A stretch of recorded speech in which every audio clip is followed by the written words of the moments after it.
On de la raconte sur Europe 1. Elle est notre fenêtre quotidienne sur le monde. Bonsoir Sophie Larmoyer. Bonsoir Christophe. Ce soir, on va d'abord s'intéresser au Togo.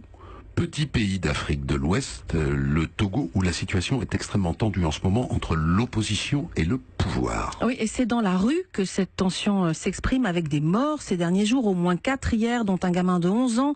Les deux points chauds étant Lomé, la capitale, et la deuxième ville du pays, Sokodé. C'est d'ailleurs là que les choses se sont envenimées quand un imam très populaire de la ville a été arrêté lundi soir, accusé d'appeler au crime et à la sédition. Or, cet imam est proche de l'opposant principal au Togo, Tikpi Hatchadam, de quoi attiser des braises déjà très rouges. Depuis une semaine, il est interdit de manifester en semaine. On peut manifester le week-end, mais pas en semaine.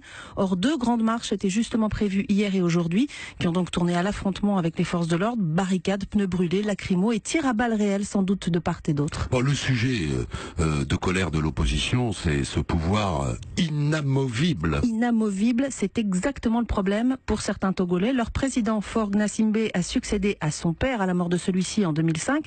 Son père, Eyadema Gnassingbé, qui était au pouvoir depuis 1967. Donc voilà 50 ans que la famille règne sur le Togo. L'opposition réclame depuis longtemps déjà que les institutions changent. Alors le président a dit, bien sûr, limitons les mandats présidentiels à 2. Oui, mais sans rétroactivité. C'est pour les prochains, pas pour lui. Ce qui veut dire que lui peut se représenter en 2020 et en 2025. L'opposition, évidemment, n'est pas d'accord et réclame sa démission. Est-ce qu'elle peut se faire entendre, l'opposition, dans le Togo d'aujourd'hui? Elle se fait entendre d'une partie de la population, en tout cas, de plus en plus. Ce Tikpi Hatchadam est charismatique. Il vient d'ailleurs du nord du Togo, qui était traditionnellement plutôt acquis au pouvoir.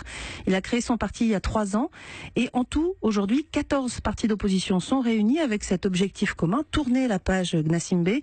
Ensemble, depuis la mi-août, ils organisent régulièrement ces marches populaires pour demander de grands changements.